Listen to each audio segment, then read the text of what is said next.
Drives it with the right foot and it hits the crossbars from every wall. Pepe. Sean reaches it, comes it back. Hollings head! Dominguez complains to someone. Sean. Oh, he rolls a perfect cross to Jesus Ferreira to slam it home.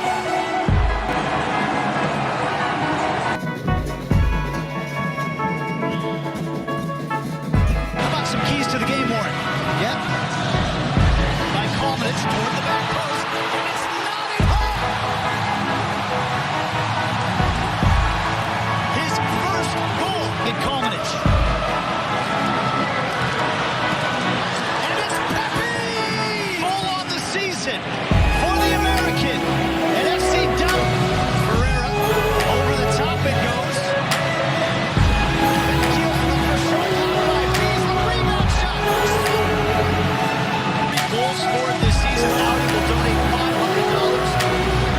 And here's another one from Audi. Pepe's got a brace. He married, and I'm not sure my wife would be on board. Here's another one.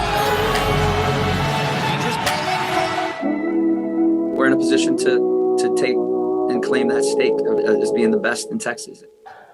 Hello and welcome to the Dallas Soccer Show presented by the Striker Texas Copa Tejas edition. I'm Dustin Nation alongside Jonathan Ross. How's it going, Jonathan? It's going pretty good. The live edition sitting here in the beautiful Hall of Fame for having us. Thank you for having us.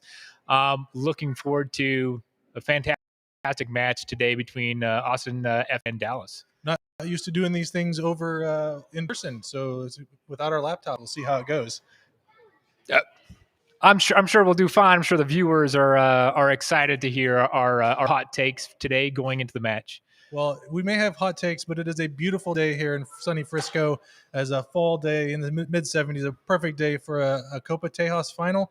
We are as Jonathan said, we're in the Soccer Hall of Fame here. There's plenty of trophies behind us, including this new one right here, the Copa Tejas MLS trophy that just got unveiled last hour here on the Striker Texas.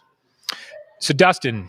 Yes, sir. All right. So Copa Tejas is new this year. What can you tell us about, what can you tell us about this trophy and how does somebody, either it be Austin supporters group or Dallas, take this home today?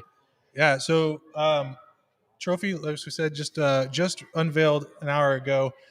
It's pretty crazy. It's got a lot of detail to it. It's a beautiful trophy. And somebody's going to want to take it home. And FC Dallas supporters can take it home with a win or a draw, and Austin supporters can take it home with a win. So they're going to need the full 3 points in order to take the trophy home. Yeah, and I think the great thing is for Austin on both sides, both Austin and Dallas, coming to the end of a very rough season, trying to think about maybe a little trophy would be nice. Dustin, I mean, makes this mean a little bit more than just kind of a traditional rivalry game, especially against a new club like Austin, where there's not a lot of history. Yeah, not a lot to be proud of from either team this season, if we're honest.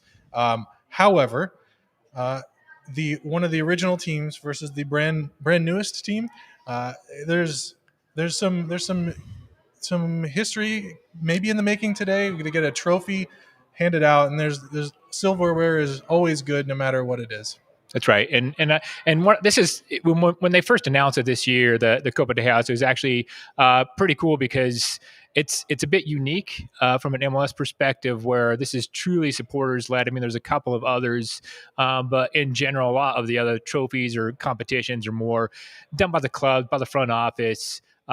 This feels a little bit more grassroots, organic, even a little organic. Although it is, I guess, silver. So I mean, I guess that is organic to a degree. So comes from the earth. Yeah. Either way, this is the Dallas Soccer Show. So of course, we are hoping for an FC Dallas win today. We don't even want to tie. We're looking forward to hopefully winning a little bit this year. Yeah. So I guess Dustin. Yes, sir. Disappointing season. Can you just tell us a little bit about the form for FC Dallas coming into this match? Yeah, we're going to get you prepped for this match right now. Like we said earlier, not a whole lot to be proud of for FC Dallas so far.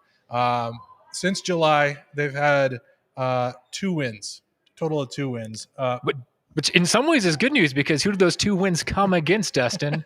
But both of those wins came against Austin. So Yeah, so I mean, I guess the one good thing is, hey, at least FC Dallas is playing an opponent that they've at least figured out in a couple of occasions since what was really at that point. I think the last win against Austin, the first win against Austin, back at the beginning of August, was coming off of really a high point for the Dallas season, where we thought as supporters that maybe Dallas was turning it around. They went away from home. They got points both in SKC and in Seattle, 2 very, very hard places to play. Came home, gave up some points, and then won against Austin FC. Things looked pretty dang good back then, but maybe not so much now. Yeah, no, those were highlights of the season. I would say probably the high point, and then nothing but lows ever since then. Houston, FC Dallas played Houston, lost, and then decided to go with a coaching change. The reasons given for that coaching change were. Oh, let me count them out for you. What are the reasons? Yeah, so there was too many penalties and mistakes in the box. All right. Too many yellow cards. And just general defensive improvements needed. Right. And how has it gone since, Dustin? So FC Dallas is now up to 10 penalties on the season. I think there have been 2 in the last 3 games. 2 in the last 2 in a row. Yeah. Yes. And then yellow cards still happening, still having mistakes, individual mistakes in really bad spots on the pitch. And then overall defense has been not great. No, it hasn't. I think in the last 12 matches, FC Dallas has given up 26 goals. Since moving over to Marco, it's not much better. I think it's at least below 2, giving up 2 goals per game. Yeah, so in the 6 matches that Marco's been in charge, there have been 2 with 2 goals against and 2 with 3 goals against, and the other one had 1 and 0 goals. No wins, 2 draws, 4 losses since Marco took over. Yeah, and it's been a lot of the same. I mean, we saw early on when Marco came, he tried to make some tweaks, in some of those early matches, moving back to a 3-man back line, which is something that Lucci tried earlier in the season. Really didn't get much out of it. And then we've seen since the international break a bit more of a change to something traditional. I'm going to say traditional, more. Let's say what like Lucci looked like, but maybe with a couple of changes, and I think that's opened up the offense. The team's been fantastic, a lot of fun to watch the last couple of matches. But while opening up the offense, it's done what to the defense? Yeah, I mean, the team defense has been okay. It's been pretty good at times, and it's that individual marking when players get caught out all by themselves and isolated due to going forward in the build up and trying to push up the field.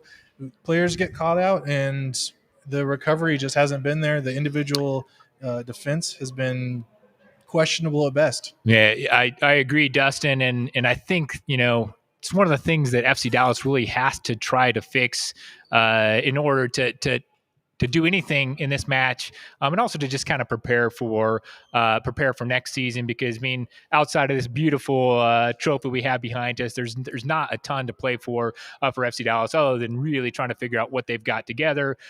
Is Marco the coach for next year? Do they have the players? Do they have the right personnel? Where are those gaps? So those are the kind of things that me, as somebody who follows FC Dallas closely, is really trying to pay attention to. Yeah, I'm not really expecting a whole lot, that we're going to learn a whole lot in this match. Maybe what's the fight in the player locker room for something that might mean something to the fans. But as far as the players go, like we've seen what we have, and there's not going to be any surprises. Yeah, and I know we'll get into the lineup a little bit later, Dustin. But all right, so we've been talking doom and gloom, talking about how the defense is kind of letting this club down. But man, there's definitely a bright spot for this club, one that's bringing international, national, as well as, of course, FC Dallas attention, Mr. Ricardo Pepi. Yeah, listeners to our podcast will know that I'm a little optimistic. I'm like the eternal optimist. I'm looking for bright spots everywhere there is, and there is nothing brighter on FC Dallas right now besides Ricardo Pepi, or more bright than Ricardo Pepi. Listeners to our show will also know that I am prone to a gaffe or two. Yes, and we have no edit because we are live today. Yes, but Now I guess you're gonna get in my head, Jonathan. yeah. So I mean, Ricardo Pepi, I think early in the season wasn't getting a lot of starts. The club really wanted to try to figure out what they had with Franco Jara. He's a big dollar DP that's been brought in for this club. Somebody who I know is probably the ire of a lot of the fans on not getting enough production really for the money they're playing in the DP spot. He's been decent lately. He has been decent lately. I think scoring 3 goals out of 4 starts in the last 4 starts. So I think we've seen him uncover a little bit, but I mean, we're talking about the bright spots of Ricardo Pepi. I mean, what have you seen from him that I think's made the difference? I think for him, it's just the liveliness that he brings to the team. When we've seen him start, we've seen the team play. Even defensively, they play differently. They're pushing up higher up the field. He's got those young legs. He's pressing more. He's in spots. He's making runs that you don't see Franco make, and he's getting himself into dangerous positions with his legs. And not only that, it feels like the team is more creative and cohesive. I think that when we saw early on with Jesus, Sean, Paxton, and Ricardo, we saw a lot of interplay between them. And then, obviously the other bright spot is Mr. Jesus Ferreira. Yeah, you can see it here on the screen right now. Jesus Ferreira had one of the best halves and possibly the best games that we've seen from any player on Wednesday night against RSL. Team obviously didn't have a stellar outing, but you can see here there's through balls, there's hold up play, there's tight working the ball into tight areas. There's some decent shots. Just a all around great game for Jesus Ferreira against RSL. Oh, for sure. I think it's probably one of the best, at least 45 minutes that we've seen from this club. And it's something that this club desperately needs. I think as we look across the entire field, there's, the FC Dallas is really desperate to find some of those difference makers. We've seen glimpses this season of what Jesus Ferreira can do it vastly, vastly better than the way he played last year. And man, it was a fun night to watch him play on Wednesday night against RSL. Yeah, I mean he's a natural striker. He's played striker for most of his career. Years under Lucci, he's been asked to play in that 10 spot, and every year he's getting better at it. He's finding what the thing I think that's made the biggest difference for Jesus that I've noticed in the past, 3-4 games is that either the teams are giving him more space or he's finding the space better, and he's able to put himself in places where he's got enough room to make a play, and he's able to then bring his head up, look up, make a pass. Here you see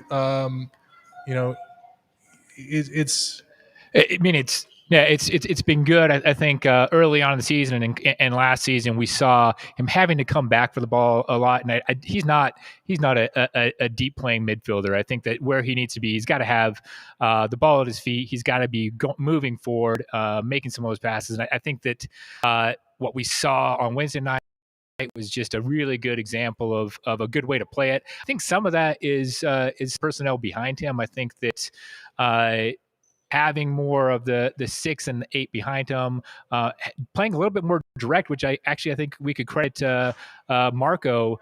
I think that this team's playing faster, a little bit more direct than they were underneath Lucci. I mean, it's all done good. It makes us a little bit more hopeful for next year. Maybe assuming we can keep Jesus around for this club. Maybe there's a bit of a bright spot.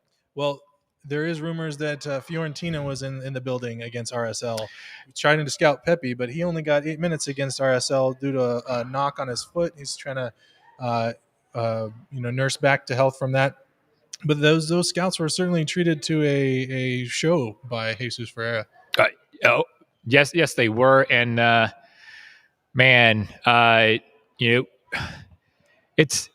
it's been a lot of fun to watch this club, and I think that really as we move forward, Dustin, thinking about what the keys to this match are, I think a lot of it is going to be about finding that balance. So I think with this club, with FC Dallas, we've seen when they are a little bit too compact, too defensive. They cannot really. They don't have a lot of playmakers who can really push the ball forward. When they play open, then we can actually see this club moving forward, doing great things like we saw on Wednesday night. But then I think what we've seen, unfortunately, in the second halves of a couple of matches, which I know you're going to talk to here in a second, Dustin, is that there's got to be that balance. FC Dallas has to figure out how they can be creative, how they can unlock people like Shun, Paxton, Jesus, while still maintaining a strong defensive line, because I think that's really what's let this club down. Yeah, over the years of Luchi Gonzalez at the helm, we kind of had an internal joke of the word balance kind of being one of those. I don't know. We had a little bell. It was a Lucciism, correct? Yes. Yeah, but the thing is that it's so true. Looking at how this team has performed over the past 4 or 5 games, 6 games under Marco, the balance is so key to what's going on here. The team has been caught out in defense for trying to defend too low for too long, and it's led to disasters. And they've also pushed up the field for too long and been caught out on counterattacks, and that's no good either. So balance, like, key for the match from Jonathan. Balance. And your key, Mr. Nation, is my key is play 90 minutes of decent soccer. Yeah, we've seen 45 minutes, 50, 60 minutes of really, really good soccer. Some of the best they've played all season, only to follow up by 30, 45 minutes of the worst soccer. And I know we've got some video now of what we've seen from this club over the last couple of matches of what happens when maybe things start to fall apart there, Dustin. Yeah. So as you're watching these, I want you to keep your eye on the upper left-hand corner. Notice that time marker.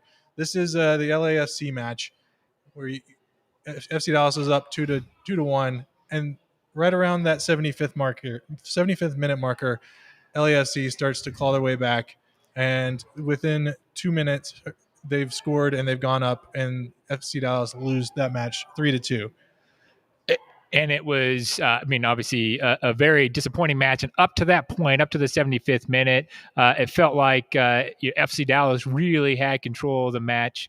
I know earlier on there were some changes made by Bob Bradley in that match that set things up. But here we're looking at LA Galaxy again, the 75th minute. This goal was disallowed, but it's right around the time when the momentum in the match started to shift towards LA Galaxy, and not too far after that match or that disallowed goal, then Samuel Grandsir puts in this worldie of a cross here, gets a foot on it, and FC Dallas loses all 3. Like they were going to get 3 points, now they had to settle for 1. Again, RSL comes to Toyota Stadium. FC Dallas is up 2-0. Most dangerous lead in soccer. Around that 75th, 80th minute, what happens? Justin Merrim comes into the game, starts to apply a little bit more forward pressure in the midfield, completely changes the match. RSL goes from being 1 down to 2-1 win in the very last throes of the match. All right, so Dustin, I know we talked about this actually on the podcast last week. You talked about it with Steve and Owen on FC Dallas Radio, the Saturday match.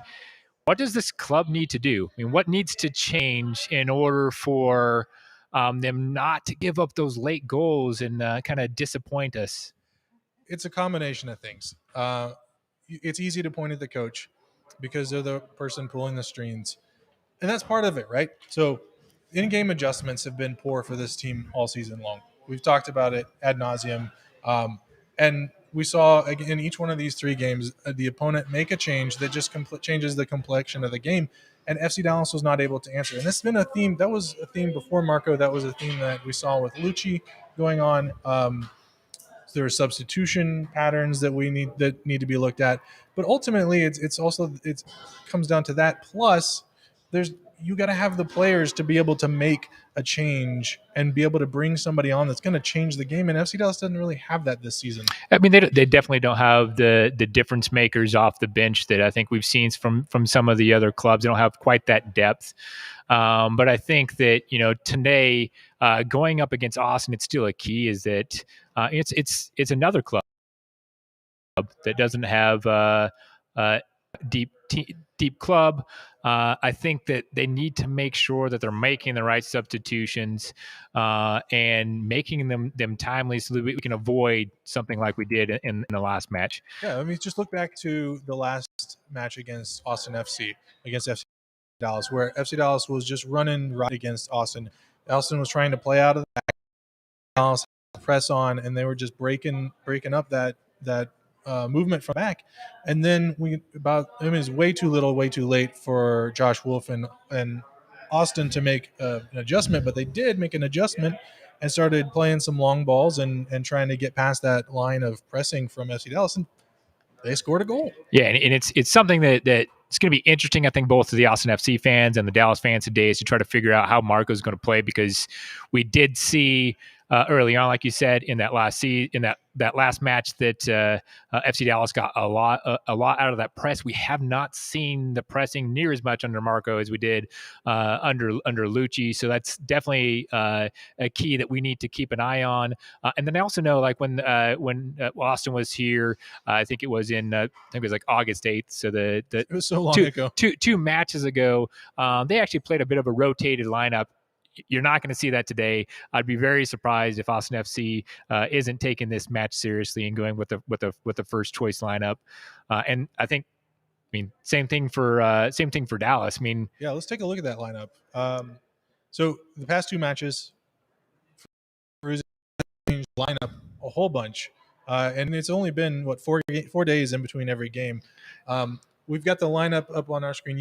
You guys can't see it, but.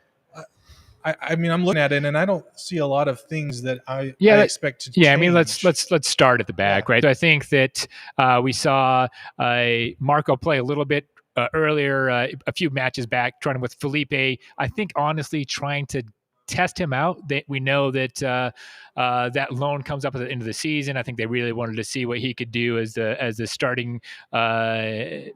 As a starting keeper with mixed results. This is Jimmy's match. I cannot imagine that Jimmy Maurer is not gonna be on the Felipe's pitch tonight. On the injured list this time. So then even double, it would have to be, I guess, Zobek at that point. Yeah. And then I think the back line is where it's really interesting, because we've seen consistency with Martinez and Hedges playing at center back over the last few matches. Hollingshead at left back. We did see a change on right back last match, and that was because of Tomasi being out, I think, for yellow card accumulation. So Justin Che stepped up and actually played quite well. Let's start there, Dustin. Sure. Yeah, so this match is going to look a little different. I fully expect Tomasi to step back into the right back position. I think most people at the club are really happy with how he's been playing at right back and what he brings going forward and in defense. That being said, Justin Che did have one heck of an assist to Jesus. It was to Matt Hedges, man. It was a beautiful assist. I really liked what I saw from Justin, especially considering he hasn't been getting first team minutes now for a couple of months. Ever since he got that injury, Tomasi stepped in and really made that his own. I agree with you. I think Tomasi is going to be there. Can't imagine that Hollingshead's not at left back. And the other thing to notice here is that Martinez is on the injured list. He's questionable. So with that being said, there's two people that could be brought in to line up alongside Hedges, and that's Nkosi Tafari and then Bresson, who both of those have had some minutes earlier in the season, but have been kind of left out of the team sheet of late. Yeah, I mean, in some ways, it's almost not that I'm happy Martinez is hurt, but I think it'd be interesting, because I think we've noticed that both Hedges and Martinez are both very conservative players. They don't have the best speed at making those recovery runs, which is kind of one of the weaknesses we've seen in the last couple of matches. Having either one of those guys, either Bresson or Tafari, come in, they both definitely have a lot more speed. Will bring to that back line. Are you going to make a prediction around who you think that Marco is going to actually play? I think it's going to be Brisson because Tafari seems to have some dirt on in the locker room and is getting some. I don't know what that guy needs to do to make the team sheet, but it's not happening. So I would say 100% sure Brisson starts. Yeah, I kind of feel like it's Brisson, and that honestly is as a fan, as someone who follows this club, is a bit disappointed. It does. I would love to see more of Tafari.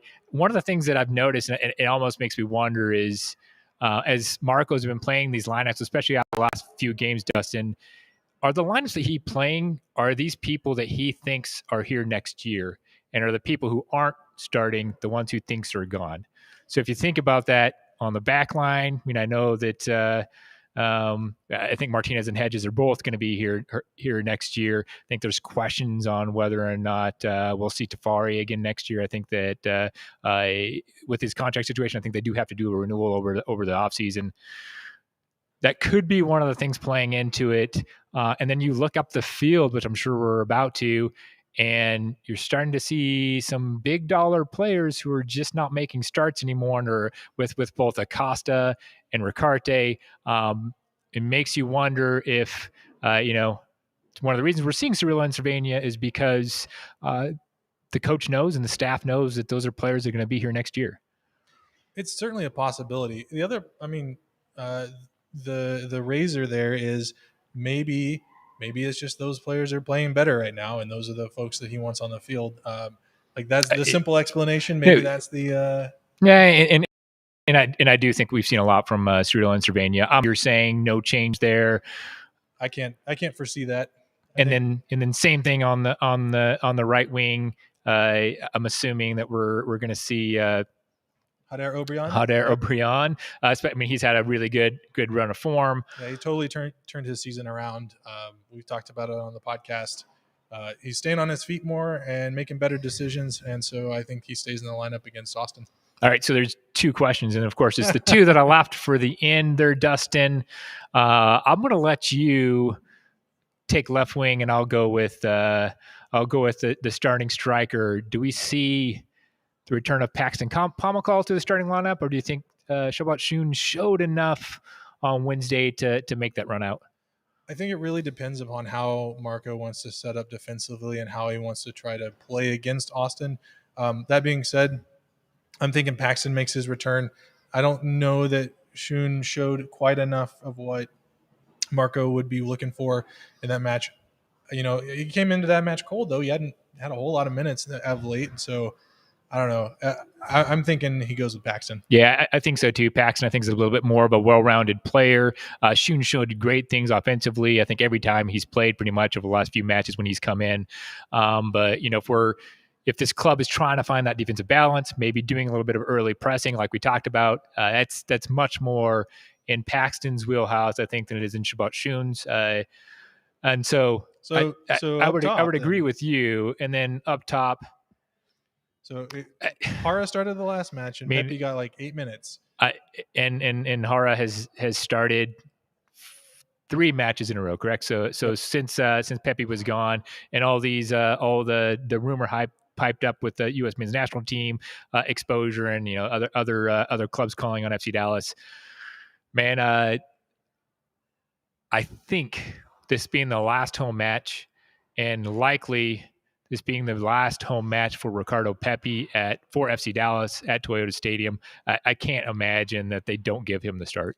Yeah, if his foot's better and the cut's healed, I can't imagine that either. You've got to give him that last send off. What do they call it in the English British leagues? They call it a testimonial, right? You got to give him that testimonial, that last match before he goes off. I think it's pretty much written in the cards that he's going to be shipped off in the winter. So no matter who starts, we know it's going to be a fantastic game. Striker Texas has our coverage all day up into the match and even after the match, including I think we've got Moontown Soccer, who are probably going to talk a little bit more about Austin than we did coming up, and maybe having a little bit of a different perspective coming up at the top of the hour. Yep, followed. They're on at 5, and then at 6 o'clock is John Arnold and Chris Bills for more, I guess. I don't know, a non-podcasty take, a professional journalism take on the match. they'll have some interesting things to say, as they always do. And so stay tuned to the Striker Texas social media for that. Again, thanks to FC Dallas and the Soccer Hall of Fame for letting us, hang out here, talk some soccer with y'all. Appreciate you tuning in, and we'll see you in your podcast app next week. Yep, and for of our course, regular episode. Make sure to subscribe to that. So go to the strikertexas.com, DallasSoccerShow.com, and you won't miss a thing. We got you covered. All right, Dustin, it was great spending some time with you. Great spending time with the viewers. I hope you're making out to the match if you can. And whether you are or not, I hope you join back here in 29 minutes.